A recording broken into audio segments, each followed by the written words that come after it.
Hi and welcome to the Active Code podcast, brought to you by Aspire Active Partnerships. I'm Paul Griffiths, and joining me each week on the pod is Luke Johnson. Aspire Active Partnerships is a community of like-minded business leaders who all believe that collaboration in the sports coaching and children's activity sector is essential for success. We've proven that working in collaboration does benefit business growth and essentially helps more children be more active more often. To combat physical inactivity, we need organisations that are performing at their very best. Organisations will only operate to high standards if they are led well. So, if we can focus on developing high quality leaders throughout an organisation, not just at the top, customers will experience higher quality services, which means heightened enjoyment levels and increased levels of physical activity.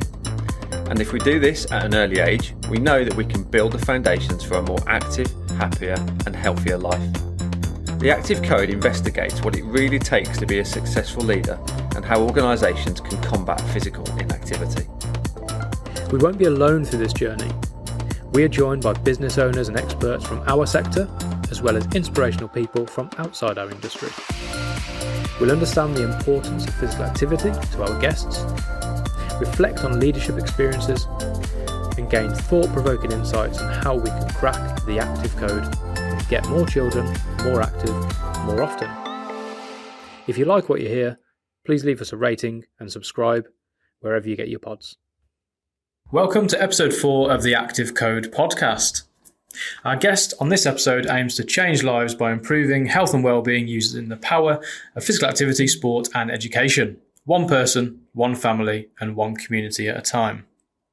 Will Atterbury, founder and managing director at ActiveMe360, launched the community interest company in January 2019 and has since seen ActiveMe360 nominated for the Winchester Business Excellence Awards of 2021 and also win the Marathon Kids Award for facilitating the most attended park events for the 2020-2021 academic year.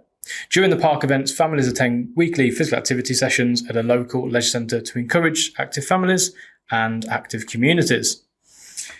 As a social enterprise, Will and his team do things differently. They exist to add social value by ensuring the profits they make are reinvested back into the local community to enable social change and support ActiveMe360 in achieving their vision and mission. Will, welcome to the Active Code podcast. Thank you very much. Thanks for having me. Great to have you. Could you take the listeners through your professional journey, please, Will? My professional journey, yes. It started as soon as I turned 16. I remember it well.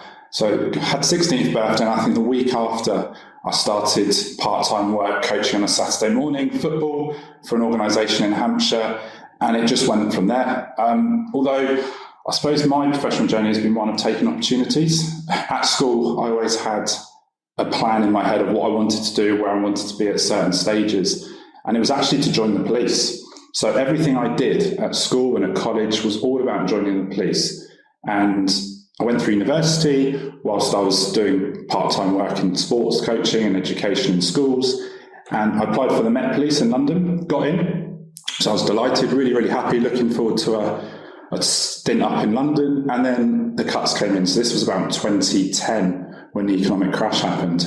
And when the cuts came in, my place wasn't there anymore.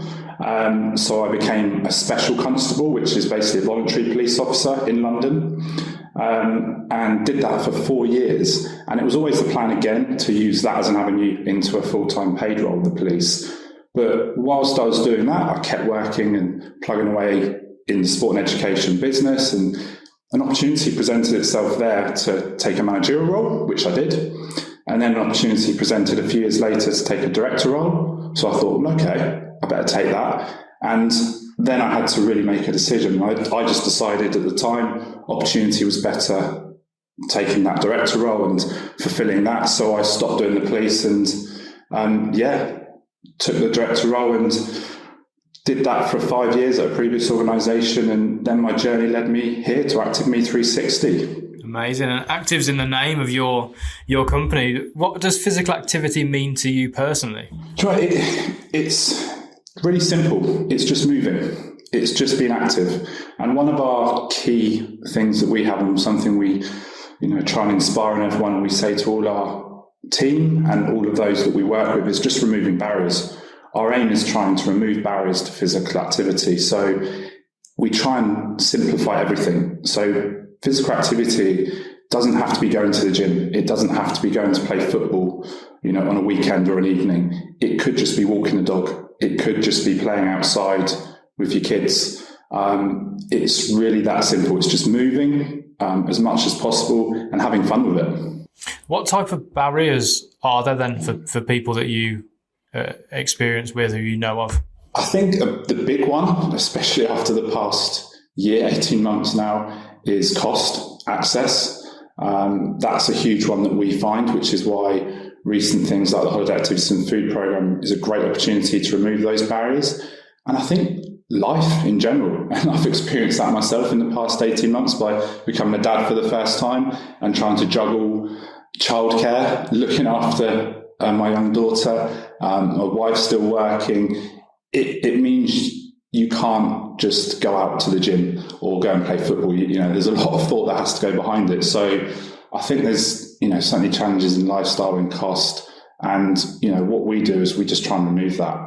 So if a parent comes to us with a challenge or a barrier that means they can't access our provision, we will do everything possible to help that parent access our provision and remove the barrier. Well, you've just become a dad, you said there. So I know it's kind of moments in your own life that sometimes proves challenging to be active yourself. But when you get the opportunity, how do you keep active at the moment? Going out, just getting out. I've got a dog. I'm the typical family with a young girl and a golden retriever. I am that family.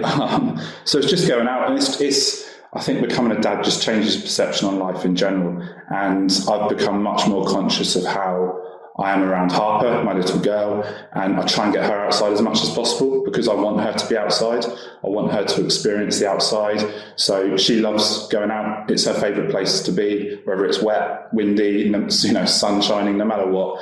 We're out walking the dog and having fun with it. And hopefully when she's older, that will turn into more sporting activities. She's just started to do her toddler gymnastics and little dance sessions. So just for me, it's spending time with the family, being out. But alongside that, myself, I try and find time for myself as well. And I'd always recommend that. It's important. We say it to the team, you've got to find that time for you. So I play football regularly in the evenings, which helps. And every now and then my old Sunday league team get back together and play a few friendlies.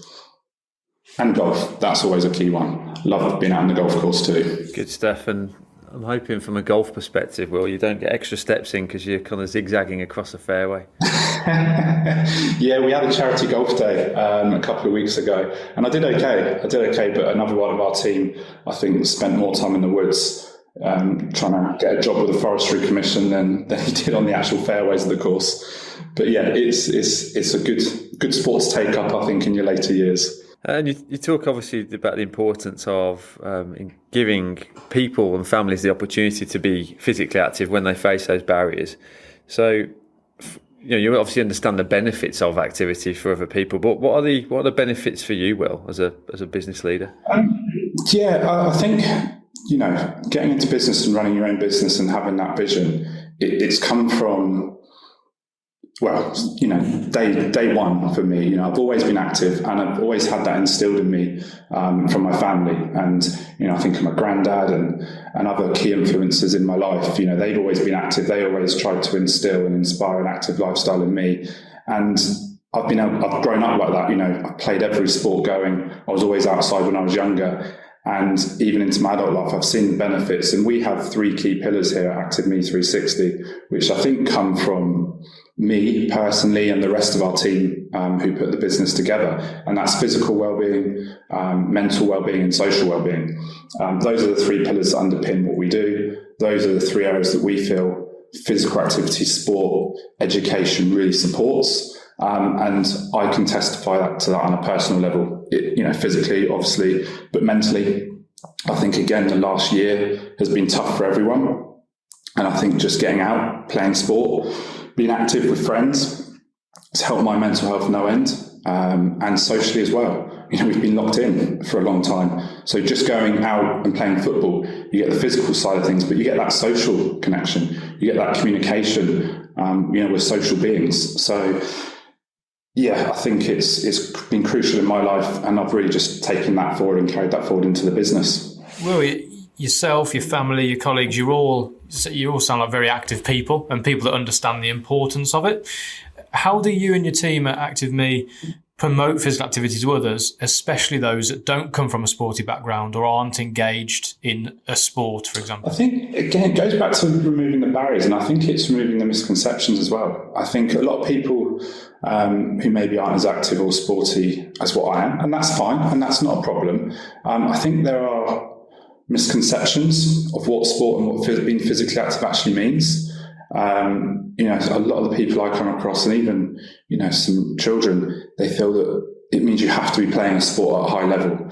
You have to be out there, playing football, tennis, netball. And it's not, it's just being outside, being in the outdoors, playing with your family on a park, riding a bike, walking a dog, walking to school. How many people jump in the car nowadays? It's just simple little things, and that's how we try and break it down. We don't overcomplicate it, and we actually, I suppose, try and make people realise that they do it. They just don't maybe realise they're doing it. Yeah, there's a big shift, isn't there? I think if you go back to what you said about your childhood and growing up and having those role models, in essence, within the family, there's a big shift now from a generation shift, I guess, when you've got more people are at their screens more often. The use of the car is more often in terms of commuting or going to the shops, as opposed to walking or riding a bike and being physically active.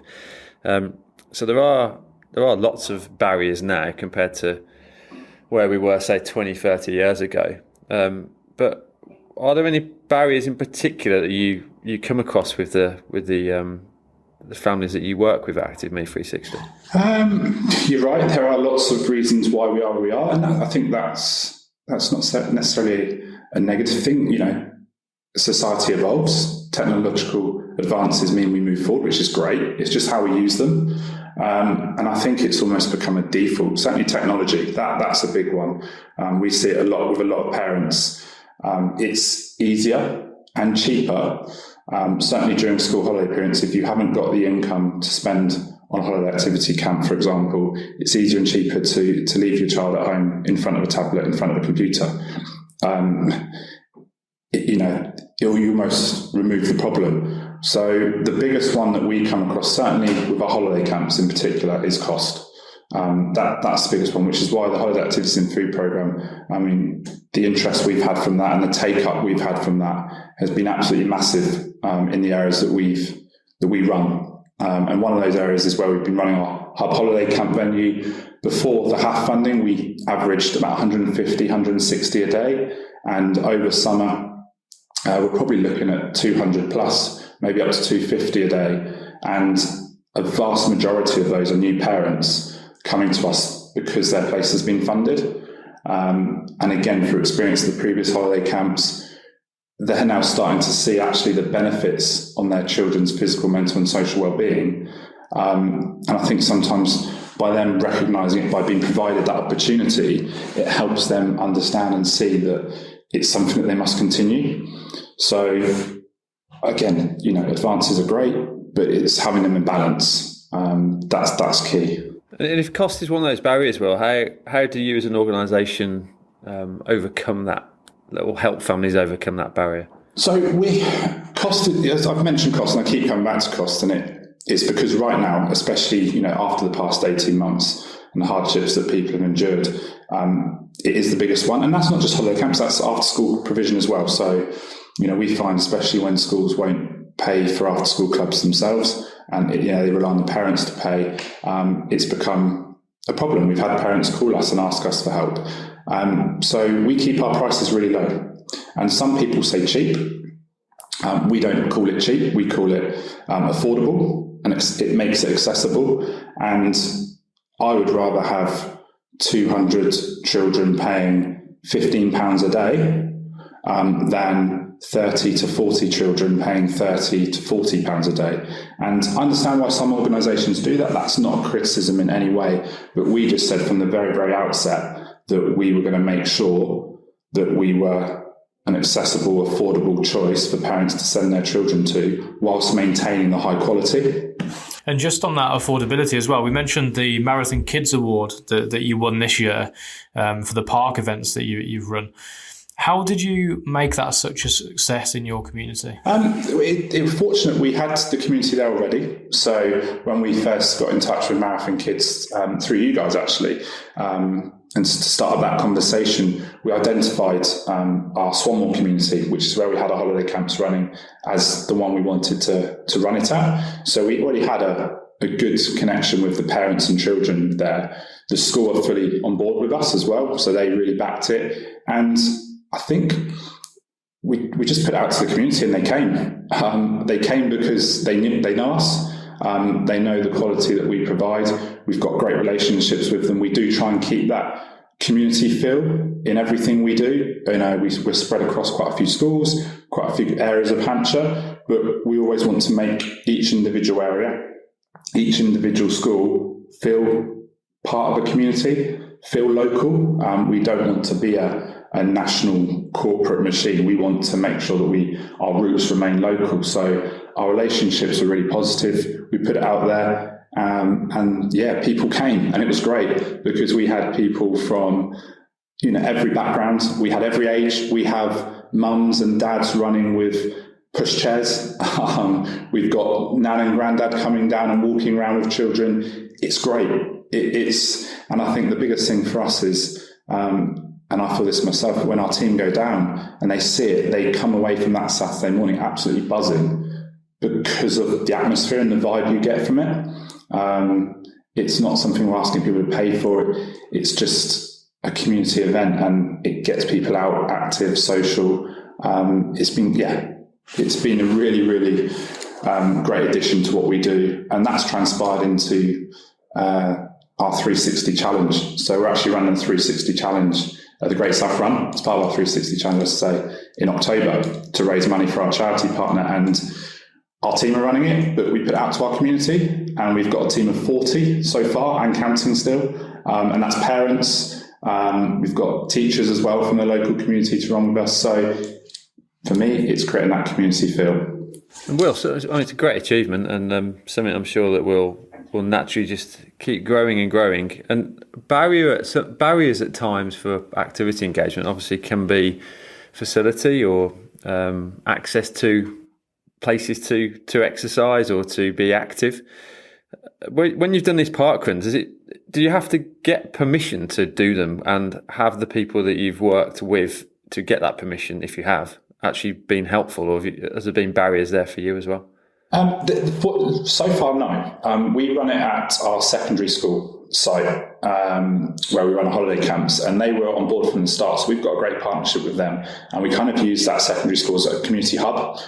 We've got holiday camps, we've got community sessions that run during term time.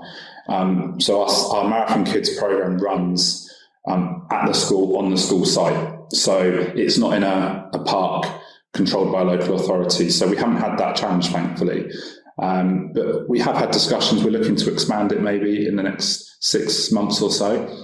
So we are in discussions with local authorities to hopefully run a Marathon Kids event in their parks. But again, once we explain what it is, once we explain that it's not in competition with the park run, as everyone knows, and it's more a stepping stone towards park run, I think there's more understanding and acceptance of what we're trying to do. Will, just touching on your motivation and leadership, why was setting up as a CIC so important for you? It came from experiences from before, and that's not a criticism of my experiences before. They've kind of shaped who I am, but I got to a place five years ago where I just wasn't enjoying what I was doing. I felt we were doing things for the wrong reasons. I felt the driver behind everything was money oriented. It wasn't about the outcomes. It wasn't about what we were actually doing. and having grown up in sport, education, being active, I felt I lost my way a little bit. So that affected me. It affected me, and I'm open with it now. Mentally, mental health wasn't great back then because of those reasons.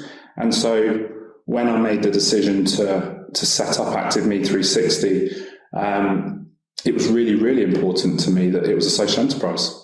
I came across social enterprises on a business course again, Paul, which you put my way, the Goldman Sachs course, which was a real eye-opener for me. And I got to know them, did a bit of research on social enterprises, spoke to some leaders of social enterprises, and just loved the concept. Yes, businesses, obviously a lot of CSR, and do plow a lot of money back into their community and charities, which is great. But I wanted to make sure that it was an obligation for us, a legal obligation, and it kept us true to what we were doing. So yeah, that was the reason really, and it does keep us true. It's great for our team when we're explaining who we are and what we're about. Schools are really accepting of it, even though we have to explain what it is because not many people know, and it's different as well. And one of the biggest questions I ask our team and management team right the way down is, how is it different? When you're telling me you want to do something, or I always ask the question, how is it different? How are we different from what everyone else is doing? And even if it's just that small detail, for me, it's really, really important. Yeah, I've known you for a few years now, Will, and I think the big thing that comes across to me is the importance of culture. And I think it's quite clear for you guys that you've almost really kind of pinpointed, this is who we are, this is what we're here to do, and this is how we will act and how we will achieve those goals. And I think it's really clear for me to see. And I think already on this pod that it's quite clear for probably listeners that culture is a very important thing for Active Me 360. And is it something that you have done a lot of work on initially, getting right? It's been the biggest thing. From the day that I thought, right, I'm going to go back to Me 360, it was always about culture. It was always about the vision, the mission, the values, what we do, how we do things. And, I left another organisation and, maybe not on good terms, which was unfortunate, but I say to everyone that I come across now that they were a huge part of my journey, my personal journey. And without those experiences, I had lots of fantastic experiences, and I learned a lot during my time with that organisation. I had some bad experiences. I made some mistakes. I learned from them, and everything guided me towards realising that actually the most important thing is culture. It's why you do what you do, what gets you up in the morning, what fulfills you. And yes, you can have outcomes from it. We are a business. We want to make money. I want to earn more money as a director because I want to have a good lifestyle. I want to provide my daughter with a great life. And sometimes people are afraid to talk about that. I want all those things, but at the same time, I want to have fun with it. I want people to love it as much as I do. I want to be able to give back. I want outcomes to come from it. And we say to anyone who joins us, however long you're on your journey with us, and we're part of your journey, all we ask is that you buy into what we do, you give it your all, you love it as much as we do, and if you leave at any point to better yourself or because it's just not for you, that's okay. Hopefully we've provided you with some great memories and experiences and learning opportunities along the way, and you've hopefully provided us with a fantastic service which has helped us grow the business. It's just providing that environment for people to succeed, I think. Excellent. Just looking at people that have helped shape you, you've mentioned your experiences definitely have. Is there one inspirational leader that you've worked with over the years? I looked at this before and I couldn't think of one. I think there's lots of different leaders I've experienced, which has been great as well. And I think I'm very fortunate to have worked under lots of different people and take little bits from everyone. So I can't pinpoint one leader in particular.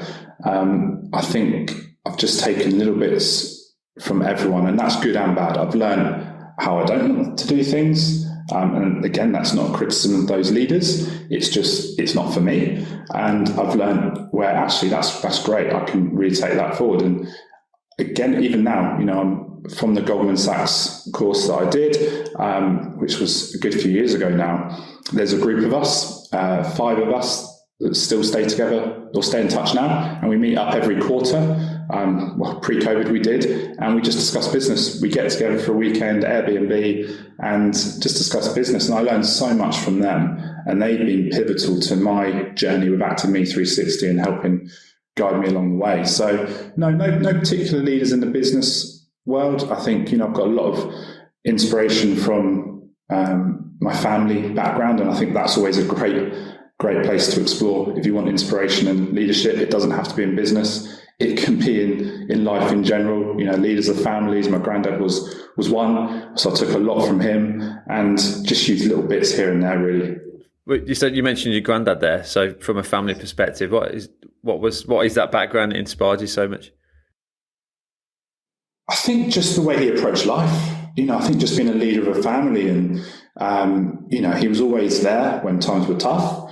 He was always there and very strong when times were tough. So, those basic core skills I learned from him, and just his approach to life. Nothing ever got him down. He always approached it positively. There was no challenge that couldn't be overcome.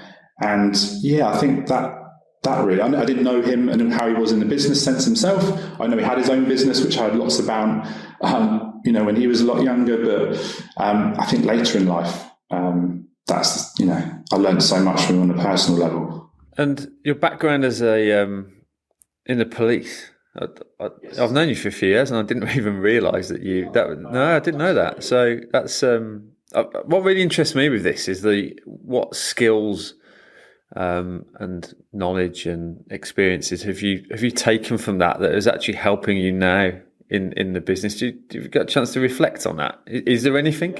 I loved it. I'd say it was always my ambition to go into the police full time, and even now, I love what I do, and I wouldn't change it. But even now, I'm like, I'd just love to do a stint in it. I enjoyed it so much. So I was in the Met in London. I was in Southwark. If anyone knows London, that's Elephant and Castle, Peckham, Rotherhithe, Walworth. So an interesting area, should we say? And when you're thrown into the Met, you have all the powers of a police officer. You just do it voluntary, so you pick and choose your shifts. You're in alongside the regulars. So I did football matches. I was fortunate to do a West Ham Millwall match, which again was great fun.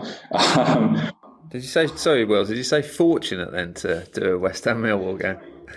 I wanted all the experiences. Trust me, when the reason I chose the Met and I commuted up from Southampton every weekend, I worked from 7 o'clock on a Saturday night through to 7 a.m. on a Sunday morning, slept during Sunday, went to work, normal job Monday to Friday. I did it because I loved it and I loved the experiences, because in London, in those environments, there was so many experiences, and obviously not nice experiences for the people on the receiving end. That's to say, but you were, if you're a police officer in that kind of profession, you do it for the adrenaline rush. You do it to help people. It was about serving as well and supporting people. And, I dealt with a lot of dangerous incidents. That made me grow up a lot quicker.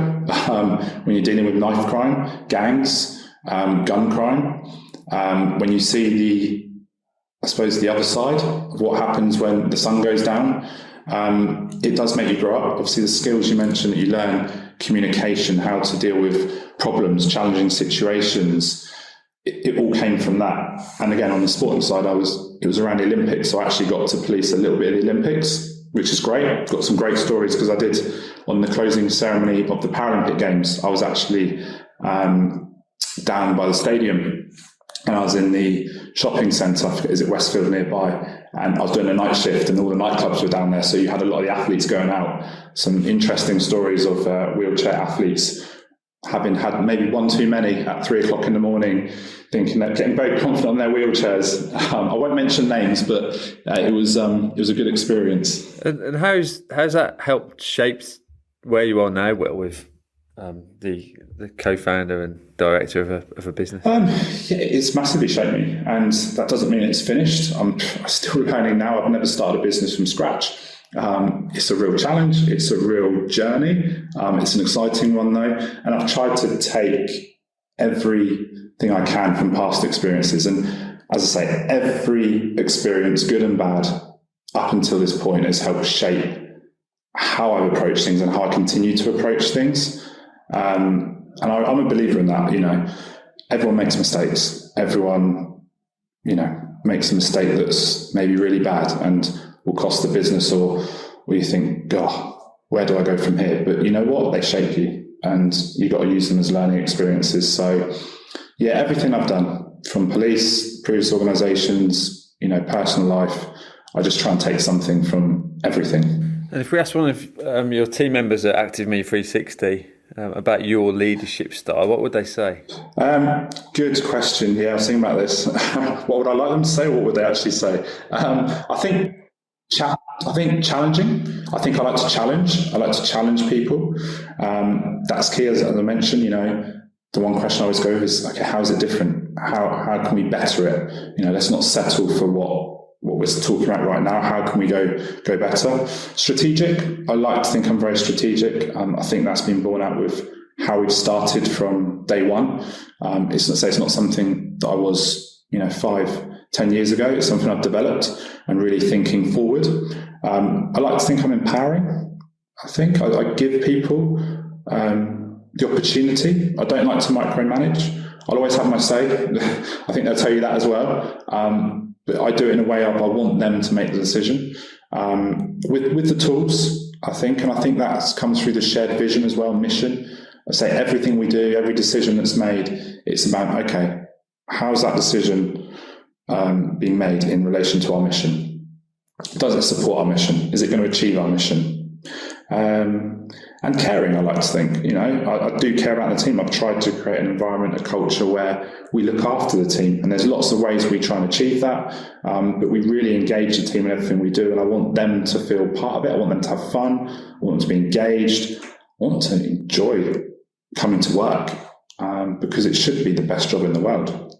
Teaching sport, especially when it's sunny, on a day, nothing better. And you said that you make sure that your staff are looked after, they have fun, they enjoy coming to work. Just give us an example of how you might do that. So there's a couple of examples I can think of. So the first thing, we actually have a 360 reward, and that was again something that I learned from previous experience. So I used to work for John Lewis, again another job I had when I was younger at college, and John Lewis is a partnership. So every employee, no matter if you're full-time, a top boss or just part-time, you have a say in the business. You're a part of the business, you're a partner. And every year you'd get a reward, a bonus based on how the company performed. And it's something that I've always believed in. So we have something called a 360 reward, which is an annual bonus, and it's based on the company performance. And no matter what level you are, no matter what role you are, everyone will get an equal share of that reward based on their role within the company. So I know a lot of people look at, sales. If you go and sell a contract or, get revenue in, you get a bonus. I never bought into that way of thinking, because yes, the salesman might sell the contract, but it's the operational team, it's the customer service, partner experience team, it's the person delivering that service that actually makes it a success. And it's really important that the salespeople in our business set the expectation and don't sell something just to get a sale.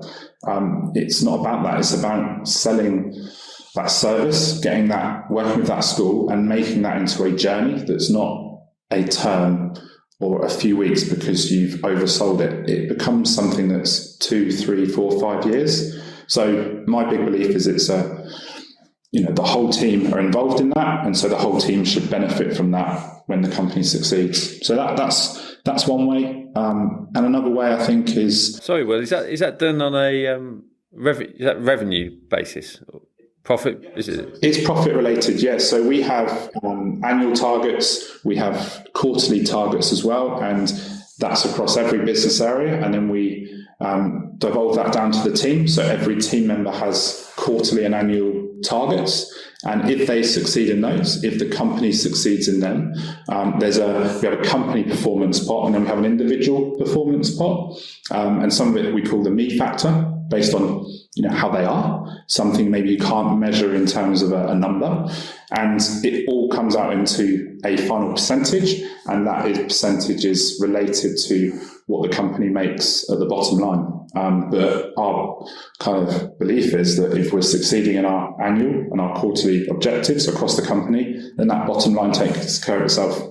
Yeah, and the customers get the best experience. Yeah, exactly. And that's the big thing, because then, we're sat here today, fortunately, we've got 100% retention renewal rate for next year. That's great. We've got an NPS of 95 plus. So for me, there's no better thing, because we did some research, and actually, although we're really young in our journey, about 60% of schools that we have came from an organic referral.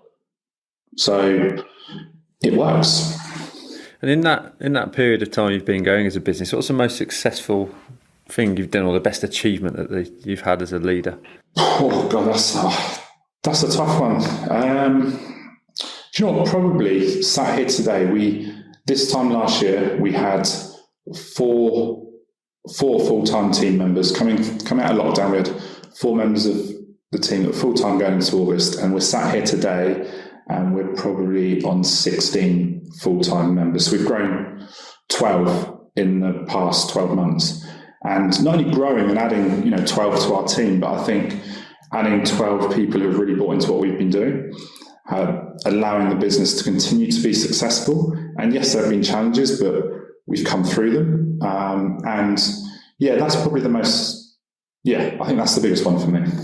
That's an incredible achievement, Will, to do that during a pandemic as well. Is pretty incredible. And you mentioned previously around the Goldman Sachs program and the Goldman Sachs 10,000 Small Businesses program, which I've been on myself, and you've been on, and a couple of organisations in our own sector I know have been through that as well. And for me, it's one of the best business programs that I've been. I learned so much from that myself, and some of what you've learned on that, you've already reflected on the peer group that you still keep in contact with. Is there anything else that you can really pinpoint from that course that has really helped drive that business forward? Not really. I think it's things you mentioned. I think the content of the course was great, but for me, there were 2 things that made it such a success for me personally. The first thing was getting away from the business, being able to go away and it took you away for 2 or 3 days. And I think that was a big thing. Just taking yourself away and being able to reflect, I think, is huge. And the second thing was being around business leaders, other business leaders, and just talking to them about business, about life, about challenges that they've had and they've overcome and how they did it. And realizing that every challenge you face and you thought was unique to you and exclusive to you is actually replicated hundreds of thousands of times around the country. And so you can lean on people for support. And I think that's what came from it. Everyone in our cohort, and I'm sure it's the same for you, Paul, really supported each other and really invested in what you were doing as a business. And you got invested in what they were doing. And that's carried forward today. I still speak with a lot of them, and so we've got our group that we still stay in touch with, and they come down and see my business. I go up and see theirs, and we learn about each other's businesses. We help each other. When there's an issue, we've got a WhatsApp group. We put it in the group and everyone gives their view. And it's been huge. It's been pivotal to helping me grow as a person and helping the business grow, because they've been kind of my outlet, which I think is important for any business leader, having that support network. Will, you mentioned you have recruited very quickly over a short amount of time, and your management team has also grew relatively quickly as well, considering you're only 2 and a bit years old, aren't you, really? How do you ensure that you develop leaders when you bring them on in management positions? Yeah, good question. Training and working with them and support and giving them the opportunities. So we used lockdown 1. It's crazy to say that. We used lockdown 1 though to put together a whole new strategy for the business. And one of the key strategic points that we had was investment in people. And so we've got a KPI now over the next 5 years, or in 5 years' time, which is 4 years from now, to be in a place where we're investing 5% of people's annual salary back into them and their training. So we're staging that. So this year it's 2%, next year it'll be 3%, 4%, and so on. And I think whenever someone joins us at whatever level, we always try and identify, okay, what training can we put you on? What situations can we put you in? What opportunities can we provide that are going to provide you with that experience and that training to be better, to be a manager, to be a future leader of our business? And we've successfully, or we are successfully doing that. We've recruited quite a few people, as I've said, and a few of those people now are progressing quite rapidly through the business. But that's what we sold them the dream of when we recruited them, because we believed they were capable, and we're just giving them that opportunity, and we're giving them that training to do it. So yeah, I think it's training is the key one. Brilliant. And to take on management members of staff, obviously it's a risk, it's increasing your overheads as well. You've taken that plunge, and what are the benefits that have come from that, investing in your management team? It's people being able to step up. I mean, we started the business, there were 3 directors, so myself, Joe and Chris, and I had some director experience, Joe and Chris didn't, but again, perfect learning ground for them to grow a business from 0 to where we are today. They've learned, I'm sure, so much along the way, and we've we found out training courses. They're on training courses at the moment, CMI level 5 courses. We've got CMI level 3 courses going on for people that have just joined us in the last few months. It's just about training, and everyone has potential. Everyone has a capability level. It's just finding out what that is. And we've always said, whenever we have a new position that becomes available, whether it be in management or higher, hopefully in the future, we'll look internally first. It's easy to look externally in the first instance, and sometimes you have to. Sometimes you have to headhunt or find people with that skill set that you just don't have internally. But we make sure that we explore internally first. Who can step up? Who can we provide with that opportunity, like I had? Because when I was given the opportunity in the previous organisation, I didn't have any experience. All I did was show that I had potential, and then someone said, "You know what? We're going to give you that opportunity," and I took it. And so it comes from that as well. Just on the customer experience side of things, I'm a bit of a geek with customer experience, customer success. I've spoken with Reese, who looks after customer care at your organisation. Yeah. How crucial would you say it is to have someone in a customer care role who oversees it across the company in an organisation in our sector? For me, it's so important. That's why we got Reese on board.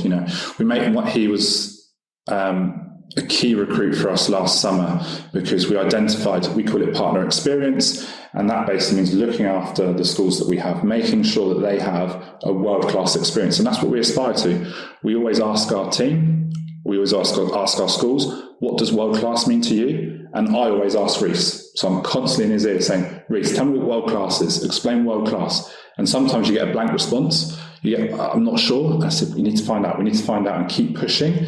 And that's what we're trying to deliver. We try and deliver a world-class experience. And I think if you do that, the benefits for the business are huge, not only in terms of upsell, but referral, organic growth. That's been huge for us. We've grown more from just people saying, God, you've got to go and speak to these guys. They're incredible. And that's parents as well.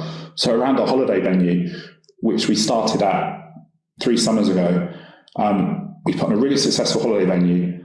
Now we work with 9 of the 11 or 12 feeder schools.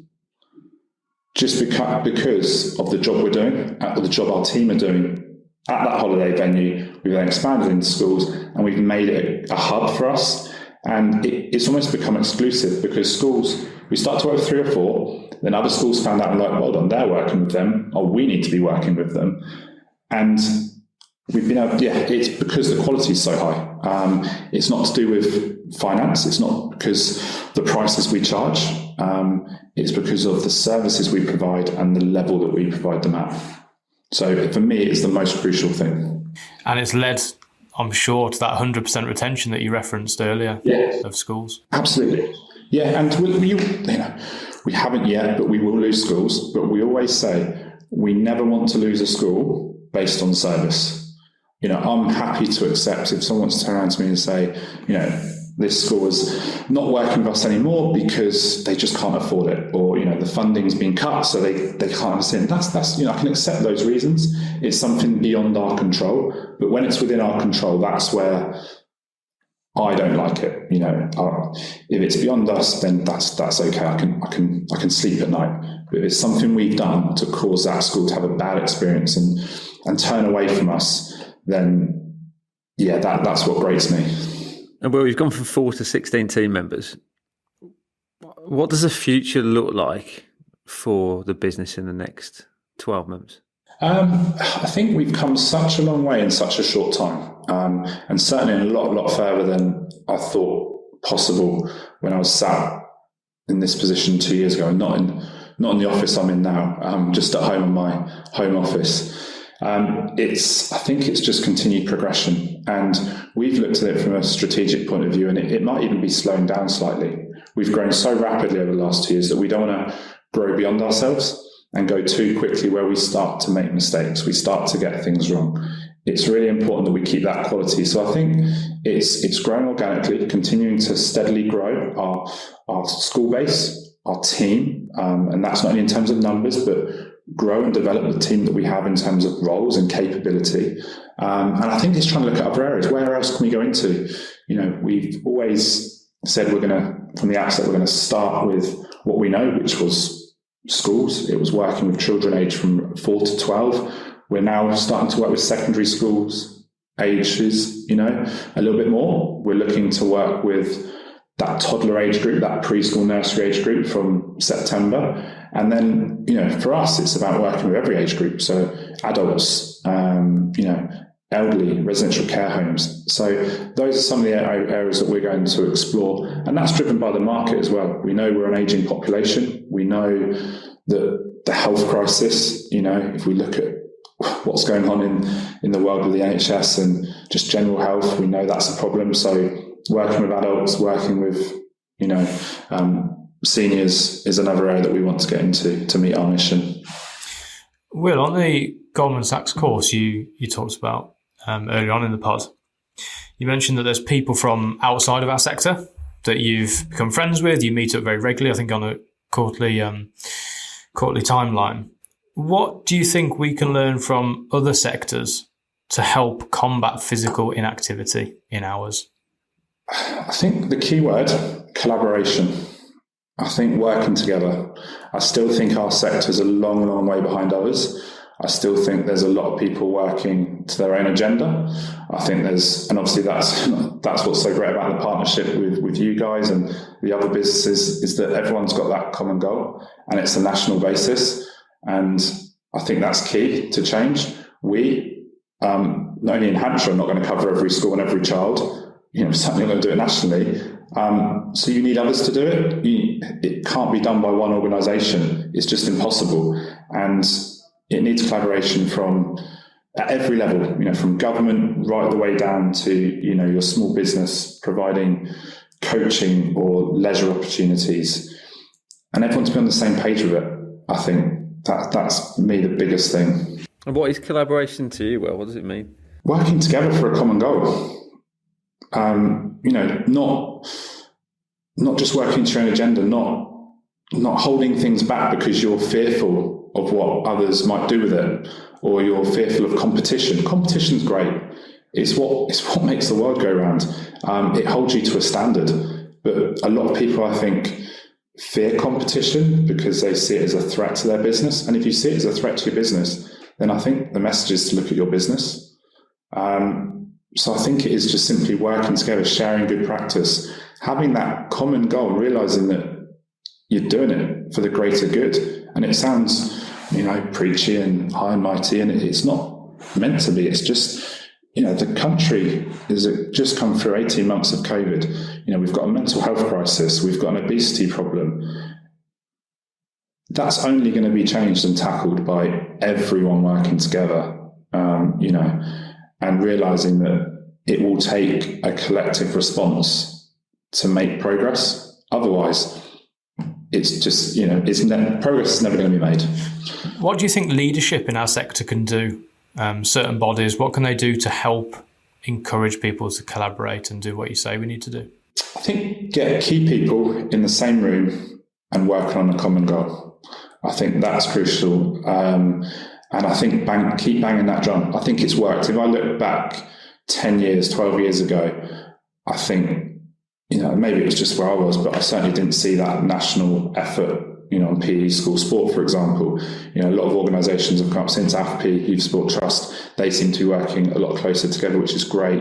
Obviously, you guys are bringing organisations together on a national basis. And it's more of that. It's more, banging that drum, keeping the pressure on government levels, on, national organisations, and sharing good practice. There's one question that we always ask every guest, and it's towards the end of the pod as well, and that is, what one thing needs to happen to get more children more active more often and crack the active code? I've just said it. I think I want to use it again. Collaboration. I think it's just work. Again, it's working together. It's trying to change a culture. And again, I think we've mentioned it in this podcast, talk about culture. I talk about why I'm here today, and that's because my family inspired me to be active, to play sport, to be outside. And I've just carried that forward, and hopefully I will then pass that on to my daughter, and then she'll pass it on to her children. So it's a cultural shift that we need. And that's only going to happen if everyone works together. And that's people outside of the sport, and leisure sector. It's people in healthcare.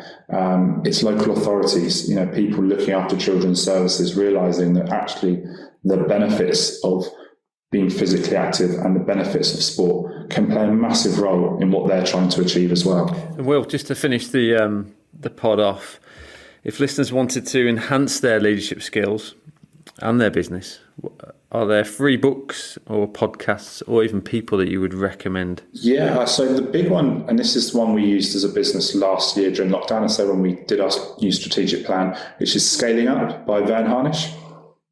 That's a book that I've read a lot of, and I think that's provided a really good foundation to what we've tried to achieve here. The next one, obviously I'm sport mad, I love my sport, so I always try and learn from sport. So the High Performance Pod, and I think I've had it mentioned before, but that's certainly one that I love, from Jake Humphrey, and speaks to a lot of people, managers, players, and I'm delving deep into the small details that made the biggest changes in what they were doing and to reach that high performance. So that's certainly one. And I think the last one I would say is Simple Numbers by Greg Crabtree, which is again all about finance, but it's about metrics, measuring what you have, what you do, and how you can improve that, and the small marginal gains that add up to make significant changes in your business. That's great. Thanks, Will. Is there any courses you're doing at the moment? Not yet. I'm hoping to get onto one we're part of an organisation called Social Enterprise UK, and very similar to the Goldman Sachs course, they've got a business course that's funded by Lloyds Bank. So I'm hoping, I think the applications reopen again in early 2022. So I'm hoping to do that one there's quite a few opportunities out there at the moment, actually, whether that's through your local enterprise partnerships, easier to actually spell than actually say there. Local enterprise partnerships, business schools, universities. I know Luke's been on a course recently, so some really good stuff out there at the moment, and a lot of it is either massively funded or completely free. So I'm sure, I'm a big advocate of that. And I'm sure you are as well on that side of things. Just to finish the pod off, Will, I think I know what your answer will be. But what is the one thing that needs to happen to get more children more active more often so we can crack the active code? Working together, but I'm also going to say making it more accessible. I think there's a generation that has been forgotten, And I think that generation is the one that, say, in simple terms, can't afford to access physical activity and sport. And I think we see it in society in every other aspect. So I think it's making it more accessible. And how we do that, I think that's another podcast. But trying to make it more accessible for that generation. Thank you so much for your time. Well, really appreciate you coming on the pod and sharing your journey with us. It's been great, really enjoyable again, another really enjoyable episode, and I'm sure listeners can take a lot from it. It's quite clear to me that the importance of creating the right environment for your team to operate in, and more importantly to succeed in, is very important to you. You've got great foundations, and to get where you've got to in 2.5-3 years is a great achievement. Even more impressive, the fact that you've gone from 4 team members to 16 team members during a pandemic. So congratulations on that, and the whole retention rate from a school's perspective is something to be very proud of. And I'm sure what we're seeing down in Hampshire is a great organisation that's really starting to engage more children and help crack the active code. So congratulations, keep up the great work. Keep investing in yourself and your team. Empowerment's, I think, a big word that's come out of today, and making sure that continual learning opportunities are there for everyone in the organisation to succeed. So keep up the great work, Will, and thank you for your time. Yeah, no, thank you for having me, guys. Really enjoyable, and it's been nice to reflect, actually. So thank you. And just finally, Will, where can listeners connect with you if they want to learn more about yourself or about ActiveMe360? So ActiveMe360.com is the website.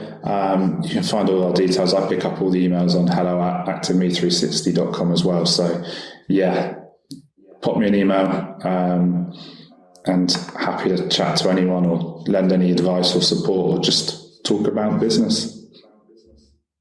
Brilliant. Thanks for your time. Take care. Thanks. Join us next time for the Active Code podcast. Remember to subscribe to the podcast so you don't miss an episode. You can connect with us on Twitter @aspire_partners and find out more about us and the network at www.aspireactivepartnerships.co.uk.